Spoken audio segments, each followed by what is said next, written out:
हाँ जी बच्चों, कल वाले लैक्चर में भी कंटिन्यू कर रहे हैं। ਆਪਾਂ कल पाठ शुरू किया सीगा जिहड़ा अपना साइंस विषय का 10वां पाठ है प्रकाश परावर्तन अते अपवर्तन। हुण आपां जदों गोलाकार दर्पणां दे नाल कोई भी रेखा चित्र बनाया जाता है, रेखा चित्र असल विच उसका मकसद की हुंदा है कि जे कोई वस्तु किसी स्थान पर पई है तो दर्पण के सामने उसका प्रतिबिंब कित्थे बनेगा, उस प्रतिबिंब को बनाने के लिए कुछ नियम है जिहड़े आपां नूं फॉलो करने पैणगे। द रूल्स है for reflection of light through spherical mirror. जदों आपां इन्हां नूं प्रैक्टिकली देखांगे फिर आपां नूं ज़्यादा बैटर पता लगेगा, पर ये जिहड़े नियम है ये देखने जरूरी है कि जदों दर्पणां दे नाल प्रतिबिंब बनाए जाते हैं उहदे किहड़े-किहड़े नियम होंदे हैं। सब तो पहला नियम,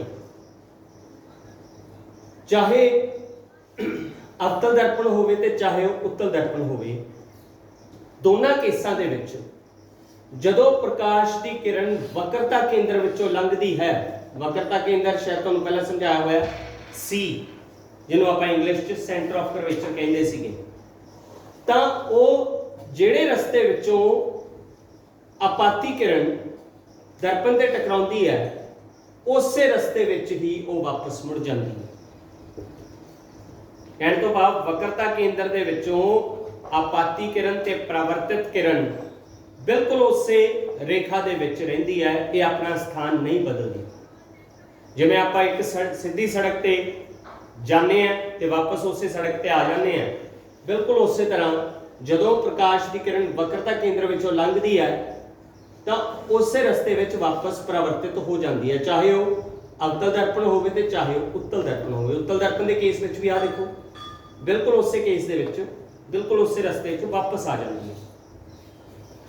दूसरा नियम इसका की है, दूसरा नियम यह है जिहड़ा कि आपां परावर्तन का एक जिहड़े दो नियम कीते सी उन्हां विचों भी एक हैगा कि लॉज ऑफ रिफ्लैक्शन किहड़े है कि जे आपाती किरण ध्रुव ते टकरा रही है तो यह परावर्तन तो बाद मुख धुरे दे नाल दोनों का कोण जिहड़ा बराबर होवेगा, चाहे वो अवतल दर्पण है ते चाहे वो उत्तल दर्पण है। ठीक है, इस तरह जिहड़े आ नियम तुहानूं दस्से है, जिहड़ा सब तो इंपॉर्टेंट जिहड़ा सब तो जरूरी नियम इसका है कि if a concave mirror a ray of light parallel to the principal axis after reflection will pass through the focus to diverge from focus in case of convex mirror। की है कि जदों आपाती किरण मुख धुरे दे समांतर आ रही है तो दर्पण ते टकरा के ये हमेशा मुख फोकस विच दी ही परावर्तित होवेगी। अवतल दर्पण के केस दे विच तां ये परावर्तित होवेगी ते उसका असल प्रतिबिंब बनेगा, पर उत्तल दर्पण के केस की है ये परावर्तित होंदी जापूगी आपां नूं, क्योंकि उत्तल दर्पण नूं आपां एक होर नाम दिंदे सी, याद रखो। जिवें अवतल दर्पण नूं आपां अभिसारी दर्पण कहा सी, उत्तल दर्पण नूं आपां अपसारी दर्पण कहंदे सी, या इनू आपां कन्वर्जिंग मिरर ते इनू डाइवर्जिंग मिरर कहंदे सी। तां इहदे विच प्रकाश की किरण जदों अनंत तो आई तां ओह इधर मुड़ जाएगी, पर अपनी अख नूं ओह कित्थों आउंदी जापेगी, मुख फोकस विच। तां हमेशा जिहड़ी प्रकाश की किरण अनंत तो आ रही है वह हमेशा आपां नूं मुख फोकस विचों लंघदी जापेगी जां मुख फोकस विचों दी लंघेगी परावर्तन तो बाद। ते चौथा जिहड़ा उसका नियम है, जे मान लो प्रकाश की किरण मुख फोकस विचों दी लंघ रही है या मुख फोकस विचों लंघदी जापदी है तो हमेशा परावर्तन तो बाद मुख धुरे दे समांतर आ जाएगी, मुख धुरे दे समांतर आ जाएगी।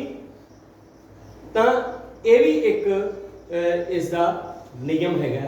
तो ये चार नियम है जिहड़े आपां नूं फॉलो करने पैणगे जदों आपां कोई भी रेखा चित्र बनावांगे दर्पणां दे संबंध विच, चाहे वह अवतल दर्पण दे नाल रेखा चित्र बनावांगे ते चाहे वह आपां उत्तल दर्पण दे नाल रेखा चित्र बनावांगे। अवतल मीन कॉनकेव मिरर ते उत्तल मीन कॉन्वेक्स मिरर। हुण जिहड़े आपां रेखा चित्र बनाउणे आ उन्हां रेखा चित्रां वेले वस्तु की स्थिति कित्थे कित्थे होवेगी। सब तो पहला कित्थे कित्थे वस्तु रखांगे, सब तो पहला इनफिनिटी भार जिन्हों आपां कह दिंदे आ अनंत ते, कित्थे अनंत ते। फिर आपां दसांगे जदों ओह वक्रता केंद्र तो परे होवेगी। वक्रता केंद्र तो परे होने का मतलब है अनंत ते वक्रता केंद्र के विचाले। अनंत बिंदु किहड़ा है? जिहड़ा बहुत दूर है, जिस दी दूरी मापी नहीं जा सकती। जिवें तारियां दा प्रतिबिंब अपना दर्पण विच बनाउणा, तारे अनंत ते उन्हां दी दूरी आपां माप नहीं सकते। फिर वस्तु की स्थिति कित्थे होवेगी? वक्रता केंद्र दे भाव सी ते। फिर वस्तु की स्थिति सी ते एफ दे विचाले होवेगी। सी माने वक्रता केंद्र ते एफ माने मुख्य फोकस या प्रिंसिपल फोकस जिन्हों आपां कहने हैं। फिर वस्तु कित्थे होवेगी? एफ मीन मुख्य फोकस या प्रिंसिपल फोकस। फिर उसकी पोजीशन कित्थे आवेगी? फोकस ते पोल दे विचाले।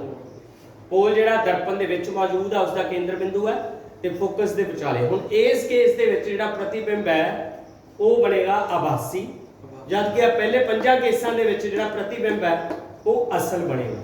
हुण आपां इन्हां सारियां क्रियावां नूं प्रैक्टिकली देखते हैं।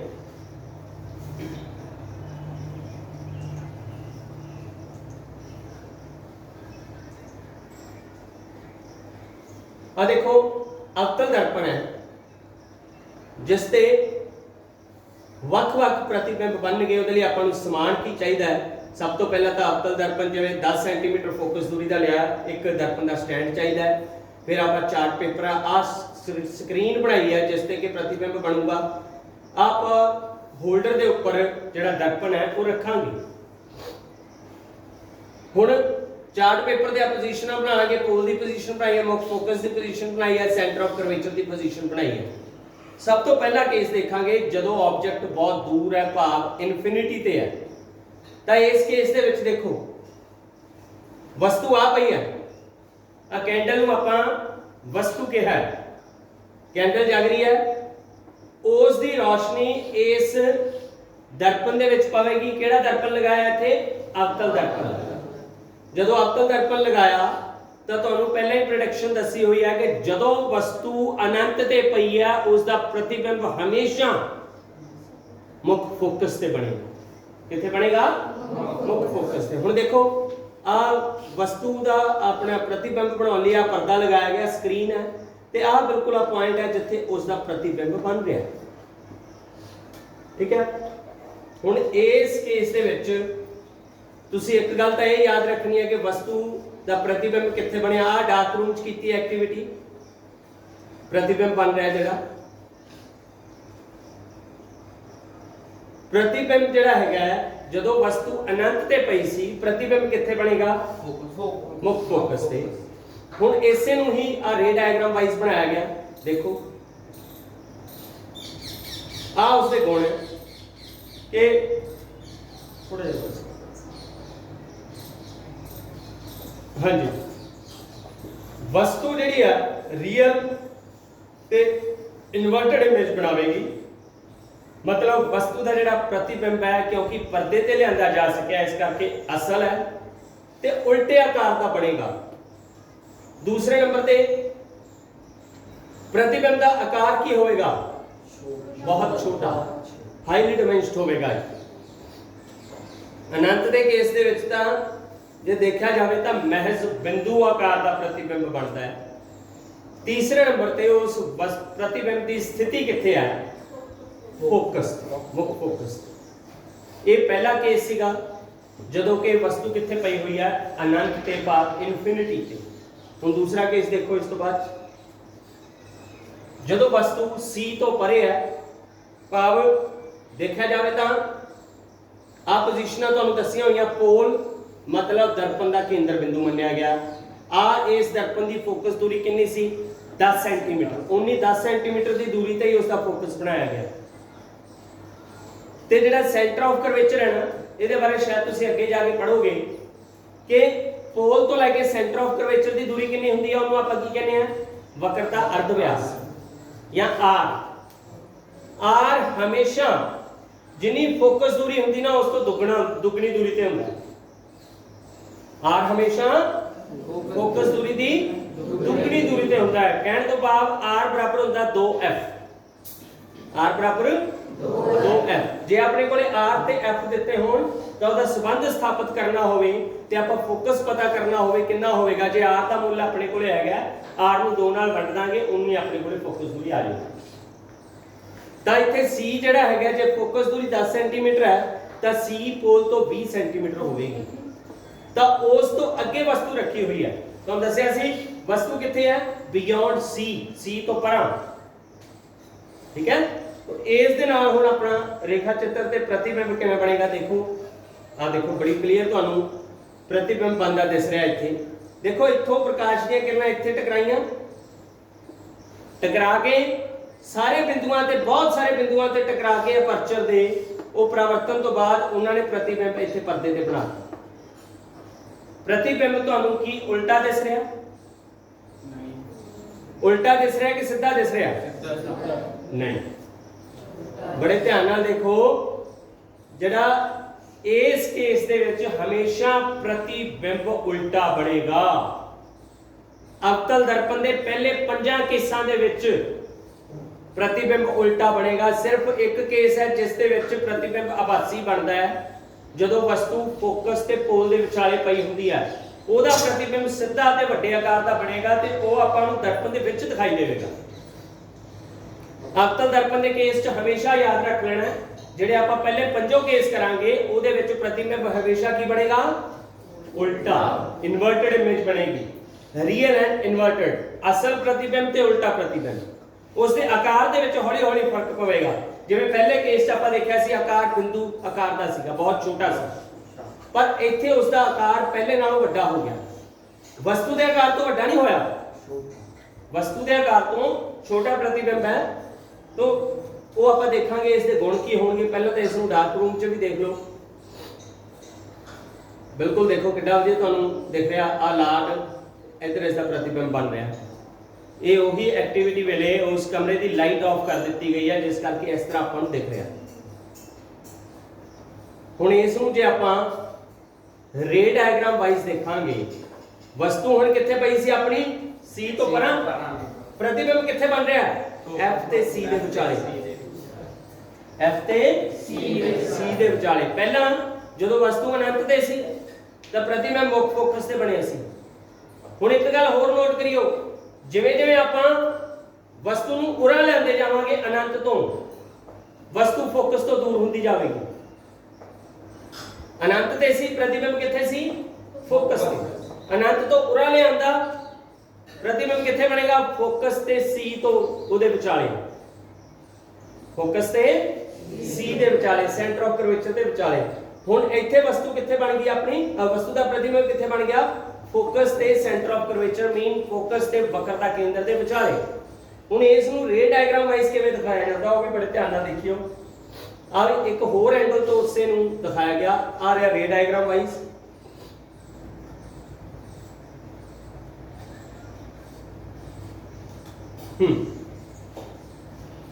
उसे रे डायग्राम से दिखाया गया, वस्तु सी तो परे, प्रतिबिंब सी ते एफ के विचाले बने। हुण एक गल याद रखो, ये जिहड़ा प्रतिबिंब बनाया ਇਹਦੇ ਚ ਆਪਾਂ ਜਿਹੜੇ ਪਹਿਲਾਂ ਨਿਯਮ ਕੀਤੇ ਸੀਗੇ ਉਹ ਵੀ ਲਾਗੂ ਹੋਏ ਆ, ਜਿਹੜੇ ਆਪਾਂ ਇਸ ਲੈਕਚਰ ਦੇ ਸ਼ੁਰੂ ਚ ਰੂਲ ਕੀਤੇ ਆ ਫॉर ਮੇਕਿੰਗ ਅ ਰੇ ਡਾਇਗਰਾਮਸ ਆਫ ਅ ਸਫੈਰੀਕਲ ਮਿਰਰ। ਪਹਿਲੀ ਦੇਖੋ, ਆ ਜਿਹੜੀ ਆਪਾਤੀ ਕਿਰਨ ਹੈ ਦਰਪਣ ਤੇ ਟਕਰਾ ਕੇ ਫੋਕਸ ਵਿੱਚ ਦੀ ਲੰਘ ਰਹੀ ਹੈ, ਇਹ ਨਿਯਮ ਆਪਾਂ ਦੇਖਿਆ ਸੀ। दूसरा की है, ਆਪਾਤੀ किरण फोकस ਵਿੱਚੋਂ ਲੰਘ ਕੇ ਮੁੱਖ ਧੁਰੇ ਦੇ ਸਮਾਂਤਰ ਆ ਗਈ। ਜਿੱਥੇ ਦੋ ਪਰਾਵਰਤਿਤ ਕਿਰਨਾਂ ਆਪਸ ਵਿੱਚ ਮਿਲ ਗਈਆਂ, ਜਿੱਥੇ ਦੋ ਪਰਾਵਰਤਿਤ ਕਿਰਨਾਂ ਆਪਸ ਵਿੱਚ ਮਿਲ ਗਈਆਂ, ਉਸ ਬਿੰਦੂ ਤੇ ਹੀ ਵਸਤੂ ਦਾ ਪ੍ਰਤੀਬਿੰਬ ਮੰਨਿਆ ਜਾਵੇਗਾ। ਤਾਂ ਇੱਥੇ ਉਸ ਰੂਲ ਦੇ ਅਨੁਸਾਰ ਦੋ ਪਰਾਵਰਤਿਤ ਕਿਰਨਾਂ, ਇੱਕ ਆਹ ਵਾਲੀ ਤੇ ਇੱਕ ਆ ਵਾਲੀ, ਦੋਨੇ ਇਸ ਬਿੰਦੂ ਤੇ ਮਿਲੀਆਂ ਜਿੱਥੇ ਕਿ ਵਸਤੂ ਦਾ ਪ੍ਰਤੀਬਿੰਬ ਹੈ। ਤੇ ਜਿੱਥੋਂ ਉਹ ਕਿਰਨਾਂ ਸ਼ੁਰੂ ਹੁੰਦੀਆਂ, ਉਹ ਕਿੱਥੋਂ ਸ਼ੁਰੂ ਹੋਈਆਂ? ਜਿੱਥੇ ਵਸਤੂ ਪਈ ਹੈ, ਜਿੱਥੋਂ ਵਸਤੂ ਦਾ ਪ੍ਰਕਾਸ਼ ਨਿਕਲ ਰਿਹਾ, ਉੱਥੇ ਵੀ ਇਹ ਮਿਲੀਆਂ ਹੋਈਆਂ ਤੇ ਇੱਥੇ ਵੀ ਇਹ ਮਿਲੀਆਂ ਹੋਈਆਂ। ਤੋ ਇਹ ਜਦੋਂ ਪ੍ਰਤੀਬਿੰਬ ਬਣੇਗਾ, ਉਸ ਪ੍ਰਤੀਬਿੰਬ ਦੇ ਕੁਝ ਲੱਛਣ ਹੋਣਗੇ। ਇਹ ਤਿੰਨ ਲੱਛਣ ਤੁਸੀਂ ਲਿਖਣੇ ਆ। ਸਭ ਤੋਂ ਪਹਿਲਾਂ ਤਾਂ ਵਸਤੂ ਦੀ ਪ੍ਰਵਿਰਤੀ ਕੀ ਹੈ, ਨੇਚਰ ਆਫ ਦਾ ਇਮੇਜ, ਪ੍ਰਤੀਬਿੰਬ ਦੀ ਪ੍ਰਵਿਰਤੀ ਕੀ ਹੈ। ਤਾਂ ਪ੍ਰਤੀਬਿੰਬ ਜਿਹੜਾ ਬਣਿਆ ਅਸਲ ਹੈ ਕਿਉਂਕਿ ਉਸ ਨੂੰ ਪਰਦੇ ਤੇ ਲਿਆਂਦਾ ਗਿਆ, ਇਨਵਰਟਡ ਹੈ ਕਿਉਂਕਿ ਉਲਟੇ ਆਕਾਰ ਹੈ। दूसरे नंबर पे उसका साइज की होगा, वस्तु के प्रतिबिंब का आकार की होगा, छोटा होगा, वस्तु के आकार तो छोटा है। तीसरा उसकी पोजीशन किथे है, सी ते एफ दे विचकार। इस तरह हुण आपां अगला केस देखांगे जदों वस्तु सी ते है, बिल्कुल सी ते वस्तु रखी गई है। देखो बिल्कुल सी ते वस्तु पई उहदे विचाले ते प्रतिबिंब भी उत्थे बन रहे। इस केस दे विच वस्तु दा प्रतिबिंब बराबर आकार दा बनेगा। जिन्ना वस्तु दा आकार होएगा उन्ना ही प्रतिबिंब दा आकार होएगा। सिर्फ ते सिर्फ इको केस है सी वाला, उन्होंने रे डायग्रामेटिकली देखो, क्लियर है। हुण मान लो तुहानू प्रश्न आ जाए कि अवतल दर्पण का अजिहा किहड़ा रेखा चित्र है जिस विच वस्तु अते प्रतिबिंब का आकार इक्को जिहा होवे। जदों वस्तु किथे पई है, सी। ठीक है। नेम द केस ऑफ रे diagrams of concave mirror when the size of the object and image remains the same, the position of the object at C। ठीक है। तो एक केस भी तुहानू समझ आ गया। बेसिक फंडा रूल जरूर फॉलो करने हैं। रूल आ देखो, मुख तुरे दे समांतर आ गए, फोकस विचों लंघ गई, फोकस विचों लंघ के मुख तुरे दे समांतर आ गई, दोने इत्थे मिल गईयां। आ जिहड़ा हैगा प्रतिबिंब है, आ वस्तु है। चौथा केस देखो, जदों ऑब्जेक्ट सी ते एफ दे विचाले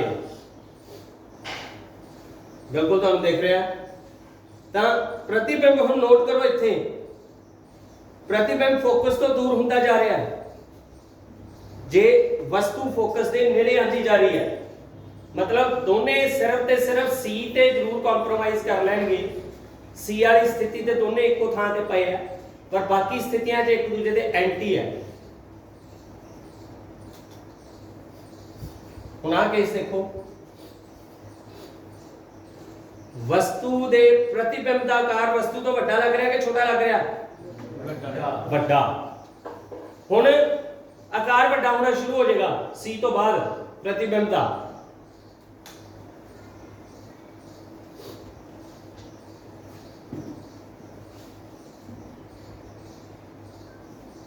आ दोने पोर्शन तो दिखाई सी। हुण रे डायग्राम देखो ओदी।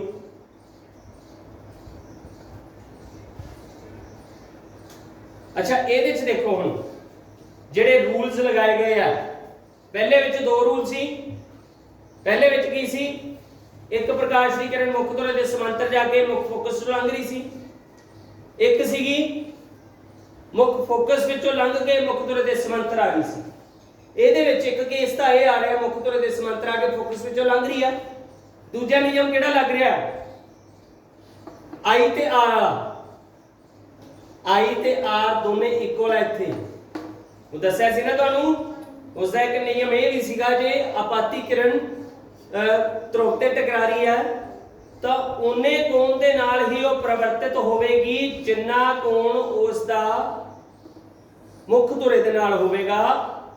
ਆਪਾਤੀ किरण ਦਾ ਤੇ ਪਰਾਵਰਤਿਤ किरण ਦਾ ਦੋਨਾਂ ਦਾ ਕੋਣ ਬਰਾਬਰ ਹੋਵੇਗਾ। I ਤੇ R ਉਹਨੇ ਕੋਣ ਤੇ ਹੀ ਮੁੜ ਕੇ ਇਹ ਦੋਨੇ ਕਿਰਨਾਂ ਇੱਥੇ ਮਿਲ ਗਈਆਂ, ਤਾਂ ਇੱਥੇ ਮਿਲ ਕੇ ਹੁਣ ਤੁਹਾਨੂੰ ਇਸ ਰਾਹੀਂ ਜਿਹੜਾ ਬਣਿਆ ਪ੍ਰਤੀਬਿੰਬ ਹੈ ਉਹਦੇ ਗੁਣ ਦੇਖੋ। ਪਹਿਲਾ ਤਾਂ प्रतिबिंब की प्रवृत्ति की होगी, प्रतिबिंब असल होगा ते उल्टे आकार का होगा, रियल एंड इन्वर्टेड। दूसरा की होगा प्रतिबिंब का आकार वस्तु के आकार तो किया है बड़ा, enlarged, the size of the image is enlarged। तीसरा किया उसकी पोजीशन किया beyond C, C तो परा। हुण अपना अगला केस देखांगे पंजवां, जदों वस्तु किथे है F ते। हुण आ देखो वस्तु F ते है, हुण स्क्रीन है तो परा करनगे दूर।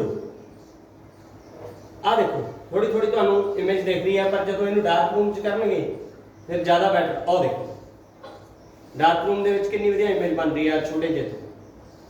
हाईली एनलार्ज्ड, बहुत वड्डी हो उस तो किन्ने गुना, ते बनेगी किथे अनंत ते। हुण इस केस ਨੂੰ जे ਆਪਾਂ रे डायग्राम वाइज देखते हैं, हाँ जी, ਤਾਂ ਇੱਕ किरण ਤਾਂ मुख फोकस ਵਿੱਚ ਦੀ ਲੰਘ ਗਈ, दूसरी ਜਿਹੜੀ ਆ ਧਰੁਵ ਤੇ ਟਕਰਾ ਕੇ ਉਹਨੇ ਕੋਣ ਨਾਲ ਹੀ ਪਰਿਵਰਤਿਤ ਹੋ ਗਈ। ਤਾਂ ਇਹ ਦੋਨਾਂ ਬਿੰਦੂਆਂ ਦੇ ਵਿੱਚ ਹਾਈਲੀ ਐਨਲਾਰਜਡ ਕੱਲੀਆਂ ਇਹ ਦੋ ਕਿਰਨਾਂ ਹੀ ਆਪਾਂ ਨੂੰ ਇਸ ਵਿੱਚ ਦਿਖਾਈਆਂ ਗਈਆਂ। ਤੁਹਾਡੀ ਜਾਣਕਾਰੀ ਲਈ ਦੱਸਦਾ ਕਿ ਇਹ ਪ੍ਰਕਾਸ਼ ਦਾ ਸੋਮਾ ਕੋਈ ਦੋ ਕਿਰਨਾਂ ਹੀ ਨਹੀਂ ਛੱਡਦਾ, ਮਲਟੀਪਲ ਕਿਰਨਾਂ ਹੈ। ਇਹ ਕਿਰਨਾਂ ਦੀ ਸੰਖਿਆ ਜਿਹੜੀ ਹੈ ਅਣਗਿਣਤ ਵੀ ਹੋ ਸਕਦੀ ਹੈ, ਜਿਨ੍ਹਾਂ ਨੂੰ ਆਪਾਂ ਗਿਣ ਨਹੀਂ ਸਕਦੇ। ਇੱਕ ਕਿਰਨਾਂ ਜਿਵੇਂ ਦੋ ਕਿਰਨਾਂ ਇੱਥੇ ਟਕਰਾਈਆਂ ਦਿਖਾਈਆਂ, ਇਹਦੇ ਵਿਚਕਾਰ ਹੋਰ ਵੀ ਕਿਰਨਾਂ ਹੈਗੀਆਂ ਜਿਹੜੀਆਂ ਇਹਦੀਆਂ ਟਕਰਾ ਰਹੀਆਂ। ਉਹ ਕਿਰਨਾਂ ਦਾ ਵੀ ਆ ਸਾਰਾ ਜਿਹੜਾ ਪ੍ਰਕਾਸ਼ ਦਾ ਪ੍ਰਤੀਬਿੰਬ ਬਣਿਆ, ਇਹ ਸਾਰਾ ਉਹਨਾਂ ਕਿਰਨਾਂ ਨਾਲ ਕਰਕੇ ਹੀ ਬਣਿਆ ਜਿੰਨੇ ਜਿੰਨੇ ਪੁਆਇੰਟ ਤੇ ਕਿਰਨ ਉਹਦੇ ਤੇ ਡਿੱਗ ਰਹੀ ਹੈ। ਤਾਂ ਇਸ ਪ੍ਰਤੀਬਿੰਬ ਦੇ ਕੀ ਲੱਛਣ ਹੋਣਗੇ? ਪਹਿਲਾ ਤਾਂ ਉਹੀ ਕਾਮਨ ਹੈ, प्रतिबिंब की प्रवृत्ति की है, प्रतिबिंब असल है ते उल्टे आकार का है। प्रतिबिंब का आकार मतलब साइज, हाईली एनलार्ज्ड मतलब बहुत बड़ा। ते तीसरा गुण की है, प्रतिबिंब किथे बनया अनंत ते, जिन्हों आपां इनफिनिटी कहने हैं। हुण आपां अवतल दर्पण के केस का लास्ट केस देखांगे, जिस केस दे विच आभासी प्रतिबिंब बनता है। वस्तु किथे पई है पोल ते फोकस दे विचाले। हुण उसका प्रतिबिंब देखियो, ये प्रतिबिंब स्क्रीन ते नहीं बनेगा, वो देख लो स्क्रीन ते किते नहीं, ये सिर्फ रिफ्लेक्शन देख रही है ਉਹਦੀ पैच दी, जिहड़ा कि दर्पण विच बन रहा ना ਉਹਦੀ रिफ्लेक्शन पै रही है। आ रहा आ प्रतिबिंब बनया दर्पण दे विच ते उस दे आकार तो वड्डा ते सीधा है, वड्डा ते सीधा। जिहड़ा प्रतिबिंब किसी भी शीशे विच बनता है वो हमेशा आभासी प्रतिबिंब होता है। हुण इस दे किहड़े-किहड़े नियम होणगे आ तुसीं डायग्राम देख रहे हैं। जे इस डायग्राम दे विच आपां हुण प्रतिबिंब दे लक्षण देखिए, सब तो पहला प्रतिबिंब की प्रवृत्ति सी। प्रतिबिंब असल है कि आभासी है? आभासी, mean that is virtual image. ते नाल ही यह इन्वर्टेड है या इरेक्ट है, भाव उल्टा है कि सीधा है? हाँ, सीधा प्रतिबिंब बनया, इरेक्ट इमेज बनी है। दूसरा उसका की सीगा प्रतिबिंब का आकार, बहुत बड़ा आकार है। देखो इसके मुकाबले बहुत बड़ा आकार है। प्रतिबिंब किथे बनेगा? दर्पण दे अंदर। ये तीन लक्षण तुसीं उसदे दसने हैं ਜਦੋਂ ਆਪਾਂ ਅਵਤਲ ਦਰਪਣ ਦੇ ਨਾਲ ਪ੍ਰਤੀਬਿੰਬ ਬਣਾਉਣੇ ਹਨ। तो ये अपने ਜਿਹੜੇ प्रतिबिंब ਸੀ ਇਹਨਾਂ ਨੂੰ ਤੁਸੀਂ ਪ੍ਰੈਕਟੀਕਲੀ ਦੇਖਿਆ, ਜਿਹੜਾ ਕਿ ਆਪਣੇ ਕੋਲੇ ਇੱਥੇ ਅਗਾਂਹ ਇਸ ਲੈਕਚਰ ਦੇ ਵਿੱਚ ਆਉਣੇ ਸੀਗੇ। ਆ ਦੁਬਾਰਾ ਉਹਨਾਂ ਨੂੰ ਦਿਖਾਇਆ ਗਿਆ ਇੱਕ ਵਾਰੀ। ਪਹਿਲਾਂ ਜਦੋਂ ਵਸਤੂ ਅਨੰਤ ਤੇ ਸੀ, ਫਿਰ ਬਿਯੋਂਡ ਸੀ ਸੀ ਜੋ ਆਪਣੇ ਕਿਤਾਬ ਵਿੱਚ ਬਣੇ ਹੋਏ ਹੈ। ਜਦੋਂ ਸੀ ਤੇ ਸੀ ਵਸਤੂ ਤਾਂ प्रतिबिंब ਤੇ ਵਸਤੂ ਦਾ ਆਕਾਰ, ਜਦੋਂ C ਤੇ F ਦੇ ਵਿਚਾਲੇ ਸੀ ਵਸਤੂ प्रतिबिंब ਵੱਡੇ ਆਕਾਰ ਦੀ ਉਲਟੀ ਬਣੇਗੀ। ਜਦੋਂ ਵਸਤੂ F ਤੇ ਹੈ प्रतिबिंब ਬਹੁਤ ਵੱਡੇ ਆਕਾਰ ਦੀ ਬਣੇਗੀ ਅਨੰਤ ਤੇ। ਜਦੋਂ F ਤੇ P ਦੇ ਵਿਚਾਲੇ ਹੈ ਵਸਤੂ ਤਾਂ प्रतिबिंब ਦਰਪਣ ਦੇ ਅੰਦਰ ਬਣੇਗਾ ਹਾਈਲੀ ਐਨਲਾਰਜਡ ਬਹੁਤ ਵੱਡੇ ਆਕਾਰ ਦਾ। तो ਇਹ ਆਪਾਂ ਅਵਤਲ ਦਰਪਣ ਦੇ ਨਾਲ ਜਿਹੜੇ प्रतिबिंब ਬਣਾਏ ਸੀ ਉਹਦਾ ਬਾਰੇ ਜਾਣਕਾਰੀ ਗ੍ਰਹਿਣ ਕੀਤੀ। ਹੁਣ ਆਪਾਂ ਆ ਇੱਕ ਟੇਬਲ ਬਣਿਆ ਜਿਸ ਦੇ ਵਿੱਚ ਤੁਹਾਨੂੰ ਪੂਰੇ ਦਾ ਪੂਰਾ पता लग जाएगा कि 6 ਦੀਆਂ 6 स्थितियां ਜਿਹੜੀਆਂ ਜਿਨ੍ਹਾਂ ਵਿੱਚ ਵਸਤੂ ਕਿੱਥੇ ਪਈ ਹੋਈ ਸੀ। ठीक है। प्रतिबिंब का सॉरी जो प्रतिबिंब है वो कितने बनया वो दिखाया गया पोजीशन, प्रतिबिंब का आकार की है वो दिखाया गया, ते प्रतिबिंब की प्रवृत्ति की है वो दिखाई गई है। हुण पहले 5 केसां च बिल्कुल असल प्रतिबिंब ते उल्टा बन रहा, जबकि 6वें केस च आभासी अते सिद्धा प्रतिबिंब बन रहा। तो ये टेबल के नाल आपां ज़्यादा बरीकी नाल जान सकते हैं, क्योंकि टेबल के विचों आपां नूं कोई भी आ सकता है। इहदे चों जिवें मान लो पहला प्रश्न आपां नूं पुछ लिया कि अवतल दर्पण के केस विच जदों वस्तु अनंत ते पई हुई है, इनफिनिटी ते पई हुई है, आपां नूं हो सकदा पेपर दे विच डायग्राम भी बना के दे देण, तां प्रतिबिंब दे लक्षण दसो। प्रतिबिंब दे 3 लक्षण होणगे। प्रतिबिंब की पहला तां स्थिति कित्थे होवेगी, प्रतिबिंब का आकार की होवेगा, प्रतिबिंब की प्रवृत्ति की होवेगी। एक अनंत के केस च नहीं, इन्हां 5 केसां चों बाकियां चों कोई भी प्रश्न तुहाडे पेपर च पूछा जा सकता है। पर आम तौर पर MCQ दे विच सारियां तो अलग जिहा क्वेश्चन आउंदा है। हुण इहदे च अलग जिहा क्वेश्चन किहड़ा है जिहदे विच वस्तु सी ते सी, बाकी सारियां च वस्तु ते प्रतिबिंब का आकार वख-वख सी, पर सी दे विच वस्तु का आकार ते प्रतिबिंब का आकार सेम सी। या बाकियां तो अलग किहड़ा बनदा है आ वाला। जे तुहानूं पुछ लिया कि अवतल दर्पण के केस दे विच वस्तु किस स्थिति ते पई हुई है जे उसका आभासी प्रतिबिंब बने, हाँ तो वो वस्तु कित्थे पई हुई है, पोल ते फोकस दे विचाले। तां ये अपने कोले अवतल दर्पण दे नाल जिहड़े प्रतिबिंब बनाए सी उन्हां बारे आ गया। हुण अपने कोले एक बड़ा इंपॉर्टेंट प्रश्न है MCQ दे विच हो सकदा तुहाडे कोले एक ऑप्शन आ जाए कि जिवें क्वेश्चन है कि अवतल दर्पण का उपयोग कित्थे कित्थे कीता जाता है। यूजेस ऑफ कनकेव मिरर, सब तो पहला तां शेविंग मिरर के तौर पर इसका उपयोग होंदा है। शेव करन लई इस दर्पण का उपयोग किया जाता है। क्यों किया जाता है? क्योंकि यह वस्तु के प्रतिबिंब नूं वड्डा कर दिंदा है, वस्तु के प्रतिबिंब नूं वड्डा कर दिंदा है, इस करके इहनूं शेविंग मिरर के तौर पर यूज किया जाता है। दूसरा, टॉर्चां तुसीं देखियां होणीआं, टॉर्च दे जिथे बल्ब लग्या हुंदा उहदे पिछे जिहड़ी गोल स्क्रीन लगी हुंदी है, वो गोल स्क्रीन होर कुछ नहीं हुंदी, वो कनकेव मिरर ही हुंदा है, अवतल दर्पण ही हुंदा। क्यों उसका उपयोग करते हैं? क्योंकि वो किरणां नूं खिलार दिंदा है, ठीक है ना। वो हुण बल्ब किहड़ी स्थिति ते रखिया हुंदा, याद करो,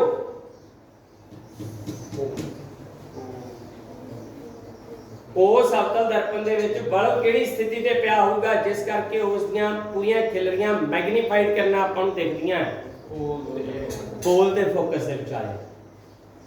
सब तो नेड़े पिया हुंदा ना बल्ब, जवां दर्पण दे नेड़े, इहदा मतलब उस दर्पण की जिन्नी फोकस दूरी हुंदी है उस फोकस दूरी तो भी घट स्थिति दे विचों पिया हुंदा है।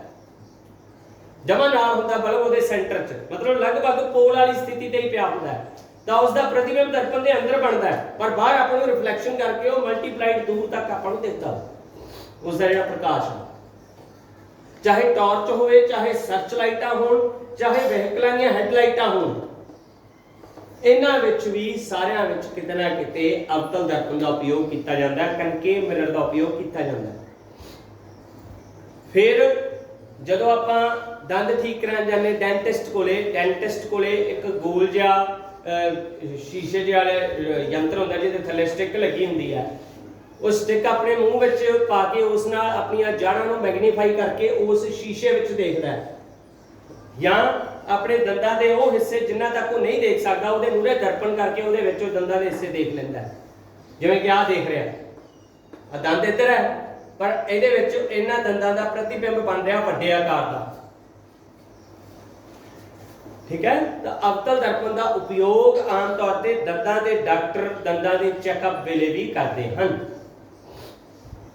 इस तरह सोलर जिहड़े फरनेस हुंदे आ, बिल्कुल जिहड़ी डिश हुंदी है ना, वड्डियां सारियां डिशां गोल गोल, उन्हां दे विच शीशे ला के उन्हां नूं अवतल दर्पण बनाया हुंदा है। प्रकाश दीयां किरणां जदों उहदे ते पैंदियां टकरा के फोकस ते कंसनट्रेट हो जांदियां, जिस करके उस फोकस ते उन्हां किरणां दा बहुत ज़्यादा मात्रा विच ताप पैदा हो जाता है, ते इस ਸੋਲਰ ਕੰਸੈਂਟਰੇਟਰ ਦੇ ਵਿੱਚ, ਜਿਹਨੂੰ ਸੋਲਰ ਸੰਕੇਂਦਰਕ ਵੀ ਕਹਿੰਦੇ ਆ, ਕੀ ਕਹਿੰਦੇ ਆ? ਸੋਲਰ ਸੰਕੇਂਦਰਕ। ਔਰ ਇੰਗਲਿਸ਼ ਵਿੱਚ ਉਹਨੂੰ ਆਪਾਂ ਕਹਿੰਦੇ ਆ ਸੋਲਰ ਕੰਸੈਂਟਰੇਟਰ। ਸੰਕੇਂਦਰਕ ਦਾ ਭਾਵ ਹੈ ਵੀ ਸਾਰੀਆਂ ਕਿਰਨਾਂ ਨੂੰ ਇੱਕ ਥਾਂ ਤੇ ਕੇਂਦਰਿਤ ਕਰ ਦਿੰਦਾ, ਸਾਰੀਆਂ ਕਿਰਨਾਂ ਨੂੰ ਇੱਕ ਥਾਂ ਤੇ ਕੇਂਦਰਿਤ ਕਰ ਦਿੰਦਾ। ਜੇ ਮੰਨ ਲਓ ਇੱਕ ਕਿਰਨ ਦਾ ਤਾਪ 50 ਡਿਗਰੀ ਸੈਲਸੀਅਸ ਹੋਇਆ ਤੇ ਇੱਕ ਬਿੰਦੂ ਤੇ ਉਹਦੀਆਂ 10 ਕਿਰਨਾਂ ਵੀ ਪਈਆਂ, ਉਹ 50 ਗੁਣਾ 10 ਹੋ, ਭਾਵ 500 ਡਿਗਰੀ ਸੈਲਸੀਅਸ ਤਾਪਮਾਨ ਪੈਦਾ ਹੋ ਜਾਊਗਾ ਸੈਂਟਰ ਦੇ ਵਿੱਚ, ਜੇ ਇਸ ਤਰ੍ਹਾਂ ਕਰਕੇ ਕੋਈ ਆਪਣੇ ਕੋਲੇ ਸੋਲਰ ਸੰਕੇਂਦਰਕ ਪਿਆ, ਇਹਦੇ ਤੇ ਕਿਰਨਾਂ ਆਈਆਂ ਮਲਟੀਪਲ, ਉਹ ਸਾਰੀਆਂ ਕਿਰਨਾਂ ਇੱਕ ਬਿੰਦੂ ਤੇ ਜਾ ਕੇ ਕਨਸੈਂਟਰੇਟ ਕਰ ਗਈਆਂ। ਜੇ ਇੱਕ ਕਿਰਨ ਦਾ ਤਾਪਮਾਨ 50 ਡਿਗਰੀ ਸੈਲਸੀਅਸ ਸੀ, ਇੱਥੇ ਜੇ 10 ਕਿਰਨਾਂ ਵੀ ਆਈਆਂ ਤਾਂ 10 ਗੁਣਾ 50 ਬਰਾਬਰ 500 ਡਿਗਰੀ ਸੈਲਸੀਅਸ। ਸਾਡੇ ਘਰੇ ਇਹ ਲੱਗਿਆ ਹੋਇਆ, ਤਾਂ ਉੱਥੇ ਕਹਿੰਦੇ ਵੀ ਸੋਲਰ ਸੰਕੇਂਦਰਕ ਦੇ ਵਿੱਚ ਲਗਭਗ 600 ਤੋਂ 700 ਡਿਗਰੀ ਸੈਲਸੀਅਸ ਦਾ ਤਾਪਮਾਨ ਪੈਦਾ ਹੁੰਦਾ। ਹਰ ਚੀਜ਼, ਹਰ ਤਰ੍ਹਾਂ ਦਾ ਭੋਜਨ ਤਿਆਰ ਕਰ ਸਕਦੇ ਹਾਂ ਉੱਥੇ। ਸਿਰਫ ਜਿਹੜੀ ਤਵੇ ਤੇ ਰੋਟੀ ਬਣਦੀ ਆ ਉਹ ਨਹੀਂ ਬਣ ਸਕਦੀ ਉੱਥੇ, ਬਾਕੀ ਸਾਰੀਆਂ ਦਾਲਾਂ ਸਬਜ਼ੀਆਂ, ਚਾਹੇ ਦੁੱਧ ਗਰਮ ਕਰ ਲਓ, ਖੀਰ ਬਣਾ ਲਓ, ਸੁੱਕੀ ਸਬਜ਼ੀ ਬਣਾ ਲਓ, ਕੋਈ ਬੜੀ ਸਵਾਦਿਸ਼ਟ ਬਣਦੀ ਹੈ। ਠੀਕ ਹੈ, तो ਇਹ मतलब सोलर संकेंद्रक ਦੇ ਵਿੱਚ ਵੀ ਅਵਤਲ ਦਰਪਣ ਦਾ ਉਪਯੋਗ ਕੀਤਾ ਜਾਂਦਾ ਹੈ। ਹੁਣ ਜੇ ਮੰਨ ਲਓ ਤੁਹਾਨੂੰ ਪ੍ਰਸ਼ਨ ਆ ਗਿਆ ਕਿ ਅਵਤਲ ਦਰਪਣ ਦੇ ਕਿਹੜੇ-ਕਿਹੜੇ ਉਪਯੋਗ ਹਨ, ਆਪਸ਼ਨ ਏ ਆ ਗਈ ਕਿ ਸ਼ੇਵ ਕਰਨ ਲਈ, ਆਪਸ਼ਨ ਬੀ ਆ ਗਈ ਟਾਰਚਾਂ ਤੇ ਹੈਡਲਾਈਟਾਂ 'ਚ, ਆਪਸ਼ਨ ਸੀ ਆ ਗਈ ਦੰਦਾਂ ਦਾ ਡਾਕਟਰ ਇਸ ਦਾ ਉਪਯੋਗ ਕਰਦਾ ਹੈ, ਆਪਸ਼ਨ ਡੀ ਆ ਗਈ ਉਪਰੋਕਤ ਤਿੰਨੋਂ। ਤਾਂ ਉੱਤਰ ਕੀ ਹੋਵੇਗਾ? ਤਾਂ ਇਸ ਤਰ੍ਹਾਂ ਤੁਹਾਨੂੰ ਅਵਤਲ ਦਰਪਣ ਦੇ ਉਪਯੋਗ ਵੀ ਪਤਾ ਲੱਗ ਗਏ। ਹੁਣ ਆਪਾਂ ਕੀ ਜਾਣਿਆ ਇਸ ਲੈਕਚਰ ਦੇ ਵਿੱਚ? ਅਵਤਲ ਦਰਪਣ ਦੇ ਬਹੁਤ ਸਾਰੇ ਰੇਖਾ ਚਿੱਤਰ ਬਣੇ ਜਾਣਿਆ, ਕਿੱਥੇ ਕਿੱਥੇ ਵਸਤੂ ਦੀ ਸਥਿਤੀ ਸੀ ਤੇ ਉਸ ਦਾ ਪ੍ਰਤੀਬਿੰਬ ਕਿੱਥੇ ਕਿੱਥੇ ਬਣਿਆ, ਅਵਤਲ ਦਰਪਣ ਦੇ ਉਪਯੋਗ ਜਾਣੇ, ਤੇ ਸ਼ੁਰੂਆਤ ਦੇ ਵਿੱਚ ਆਪਾਂ ਜਾਣਿਆ ਸੀ ਵੀ ਜਿਹੜੇ ਦਰਪਣਾਂ ਨਾਲ ਰੇਖਾ ਚਿੱਤਰ ਬਣਾਵਾਂਗੇ ਉਸ ਦੇ ਕਿਹੜੇ-ਕਿਹੜੇ ਨਿਯਮ ਹੈ ਜਿਨ੍ਹਾਂ ਨਾਲ ਆਪਾਂ ਅਵਤਲ ਜਾਂ ਉੱਤਲ ਦਰਪਣ ਦੇ ਕੇਸ ਦੇ ਵਿੱਚ ਰੇਖਾ ਚਿੱਤਰ ਬਣਾ ਸਕਦੇ ਹਾਂ। ਹੁਣ ਅਗਲਾ ਜਿਹੜਾ ਉੱਤਲ ਦਰਪਣ ਦੇ ਕੇਸ ਵਿੱਚ ਜਿਹੜੇ ਰੇਖਾ ਚਿੱਤਰ ਬਣਨੇ ਆ, ਉੱਤਲ ਦਰਪਣ ਦੇ ਕੇਸ ਸਿਰਫ ਦੋ ਹੀ ਹੈ ਰੇਖਾ ਚਿੱਤਰ। ਇੱਕ ਦਾ ਵਸਤੂ ਜਦੋਂ ਕਿੱਥੇ ਹੋਵੇਗੀ? ਅਨੰਤ ਤੇ ਐਟ ਇਨਫਿਨਿਟੀ। ਇੱਕ ਵਸਤੂ ਕਿੱਥੇ ਹੋਵੇਗੀ? ਇਨਫਿਨਿਟੀ ਤੇ ਪੋਲ ਦੇ ਵਿਚਾਲੇ। ਮਤਲਬ ਇਸ ਕੇਸ ਦੇ ਵਿੱਚ ਜਿਹੜੀ ਵਸਤੂ ਹੈ ਦਰਪਣ ਦੇ ਨੇੜੇ ਹੈ। ਆਪਣੇ ਆਮ ਤੌਰ ਤੇ ਗਲੀਆਂ ਚੌਂਕਾਂ ਦੇ ਉੱਤੇ ਤੁਸੀਂ ਦੇਖਿਆ ਹੋਣਾ ਮੋੜ ਤੇ, ਜਿਵੇਂ ਆਪਾਂ ਇੱਥੋਂ ਜਾਂਦੇ ਆ ਪਿੰਡੋਂ ਜਾਂ ਧੀਮਾਲੀ, ਤੁਸੀਂ ਗਲੀਆਂ ਮੋੜਾਂ ਦੇ ਉੱਤੇ ਜਿਹੜੇ ਗੋਲ-ਗੋਲ ਦਰਪਣ ਲੱਗੇ ਹੋਏ ਦੇਖੇ ਆ, ਉਹ ਹੋਰ ਕੋਈ ਨਹੀਂ, ਆਹੀ ਅਵਤਲ ਦਰਪਣ ਉੱਤਲ ਦਰਪਣ ਹੀ ਹੈ, ਕਨਵੈਕਸ ਮਿਰਰਸ ਹੀ ਹੈ। तो ਇਹਨਾਂ ਕਨਵੈਕਸ ਮਿਰਰਸ ਦਾ ਯੂਜ਼ ਕਰਕੇ ਜੋ ਟ੍ਰੈਫਿਕ ਆ ਰਿਹਾ ਉਹਨੂੰ ਛੋਟੇ ਆਕਾਰ ਦੇ ਵਿੱਚ ਆਪਾਂ ਦੇਖ ਸਕਦੇ ਹਾਂ, ਵਾਈਡ ਏਰੀਆ ਕਵਰ ਕਰਦਾ ਇਹ। ਜੇ ਕੋਈ ਜਾ ਰਿਹਾ ਹੈਗਾ ਆਪਣੀ ਗੱਡੀ ਦੇ ਵਿੱਚ, ਉਸ ਦੇ ਪਿੱਛੇ ਜਿੰਨਾ ਵੀ ਟ੍ਰੈਫਿਕ ਹੈ, ਵੱਧ ਤੋਂ ਵੱਧ ਮਾਤਰਾ ਵਿੱਚ ਉਸ ਟ੍ਰੈਫਿਕ ਨੂੰ ਦੇਖਣ ਦੇ ਲਈ ਇਸ ਦਰਪਣ ਦਾ ਉਪਯੋਗ ਹੁੰਦਾ ਹੈ। ਕਿਸ ਦਰਪਣ ਦਾ? ਉੱਤਲ ਦਰਪਣ ਦਾ, ਜਿਹਨੂੰ ਆਪਾਂ ਕਨਵੈਕਸ ਮਿਰਰ ਵੀ ਕਹਿੰਦੇ ਹਾਂ। ਹੁਣ ਆ ਦੇਖੋ ਪਹਿਲੇ ਕੇਸ ਦੇ ਵਿੱਚ, ਅੱਛਾ ਇਹਦੇ ਦੋਨਾਂ ਕੇਸਾਂ ਦੇ ਵਿੱਚ ਪੱਕੇ ਤੌਰ ਤੇ ਯਾਦ ਰੱਖ ਲਓ, ਕਿਉਂਕਿ ਪ੍ਰਤੀਬਿੰਬ ਜਿਹੜਾ ਦਰਪਣ ਦੇ ਅੰਦਰ ਬਣੇਗਾ, ਇਸ ਕਰਕੇ ਪ੍ਰਤੀਬਿੰਬ ਕੀ ਹੈ? आभासी है। प्रतिबिंब क्या है? आभासी मीन वर्चुअल इमेज है।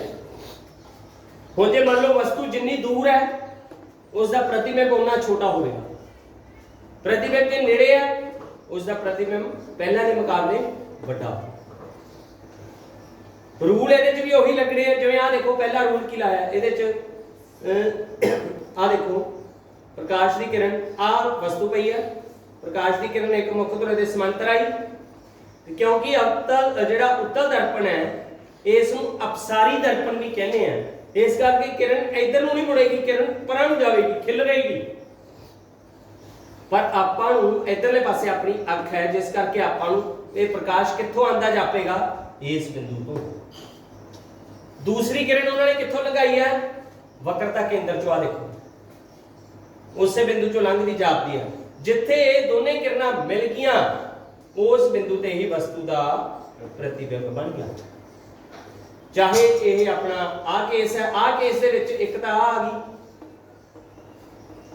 ਇੱਕ ਆ ਗਈ ਜਦੋਂ ਪੋਲ ਤੇ ਟਕਰਾਈ, ਇੱਕ ਮੁੱਖ ਧੁਰੇ ਦੇ ਸਮਾਂਤਰ ਆ ਕੇ ਮੁੜ ਗਈ ਤਾਂ ਉਹਦੇ ਬਰਾਬਰ ਜਾਪੀ ਆਪਣੀ, ਦੋਨੇ ਇੱਥੇ ਮਿਲ ਗਈਆਂ ਜਿੱਥੇ ਜਿਸ ਦੇ ਉਸਦੀਆਂ ਵਸਤੂ ਦੇ ਪ੍ਰਤੀਬਿੰਬ ਬਣੇ। ਹੁਣ ਇਹਦੇ ਵਿੱਚ ਵੀ ਆਪਾਂ ਨੂੰ ਪ੍ਰਤੀਬਿੰਬ ਦੇ ਲੱਛਣ ਦੱਸਣੇ ਪੈਣੇ ਆ। ਸਭ ਤੋਂ ਪਹਿਲਾਂ ਆਪਾਂ ਨੂੰ ਪੁੱਛਦੇ ਸੀ ਪ੍ਰਤੀਬਿੰਬ ਦੀ ਪ੍ਰਵਿਰਤੀ ਕੀ ਹੈ। ਪ੍ਰਵਿਰਤੀ ਭਾਵ ਨੇਚਰ ਆਫ ਦਾ ਇਮੇਜ। ਪ੍ਰਤੀਬਿੰਬ ਜਿਹੜਾ ਹੈਗਾ ਉਹ ਕੀ ਹੋਵੇਗਾ, ਆਭਾਸੀ ਤੇ ਸਿੱਧਾ। ਆਭਾਸੀ ਤੇ ਸਿੱਧਾ ਮੀਨ ਵਰਚੁਅਲ ਐਂਡ ਇਰੈਕਟ ਇਮੇਜ।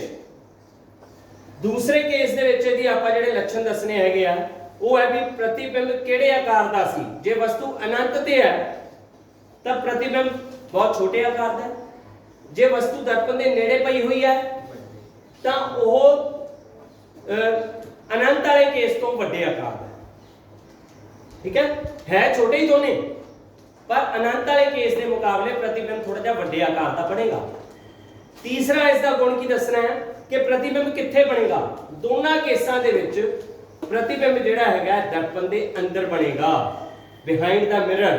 ਪਹਿਲਾ ਦਿਖਾਇਆ ਐਟ ਫੋਕਸ, ਦੂਸਰੇ ਕੇਸ ਵਿੱਚ ਕੀ ਦਿਖਾਇਆ, ਪੋਲ ਤੇ ਫੋਕਸ ਦੇ ਵਿਚਾਲੇ, ਜਦੋਂ ਵਸਤੂ ਪੋਲ ਦੇ ਨੇੜੇ ਪਈ ਹੋਈ ਹੈ। ਤਾਂ ਇਹ ਉੱਤਲ ਦਰਪਣ ਦੇ ਆਪਣੇ ਕੋਲੇ ਰੇਖਾ ਚਿੱਤਰ ਹੈ। ਹੁਣ ਉੱਤਲ ਦਰਪਣ ਦੇ ਉਪਯੋਗ ਦੇਖ ਲਓ। ਇਸ ਦੇ ਨਾਲ ਹੀ ਮੈਂ ਅੱਜ ਦਾ ਲੈਕਚਰ ਖਤਮ ਕਰਾਂਗਾ। ਜਿਵੇਂ ਆਪਾਂ ਅਵਤਲ ਦਰਪਣ ਦੇ ਉਪਯੋਗ ਦੇਖੇ ਸੀ, ਉੱਤਲ ਦਰਪਣ ਦਾ ਉਪਯੋਗ ਕਿੱਥੇ ਹੁੰਦਾ ਹੈ, ਟ੍ਰੈਫਿਕ ਦੇ ਵਿੱਚ ਇਸ ਦਾ ਯੂਜ਼ ਹੈ। ਚਾਹੇ ਤਾਂ ਆਪਣੇ ਵਹੀਕਲ, ਚਾਹੇ ਮੋਟਰਸਾਈਕਲ ਹੈ, ਸਕੂਟਰ ਹੈ, ਕਾਰ ਹੈ, ਉਹਨਾਂ ਦੇ ਸਾਈਡ ਤੇ ਜਿਹੜੇ ਮਿਰਰ ਲੱਗੇ ਹੋਏ ਆ ਉਹ ਸਾਰੇ ਦੇ ਸਾਰੇ ਮਿਰਰ ਕਿਹੜੇ ਆ, ਕਨਵੈਕਸ ਮਿਰਰਸ ਹੈ, ਜਿਨ੍ਹਾਂ ਨੂੰ ਆਪਾਂ ਉੱਤਲ ਦਰਪਣ ਕਹਿੰਦੇ ਆ। ਕਾਰਨ ਕੀ ਹੈ, ਇਹ ਵਾਈਡ ਟ੍ਰੈਫਿਕ ਨੂੰ ਕਵਰ ਕਰਦੇ ਆ।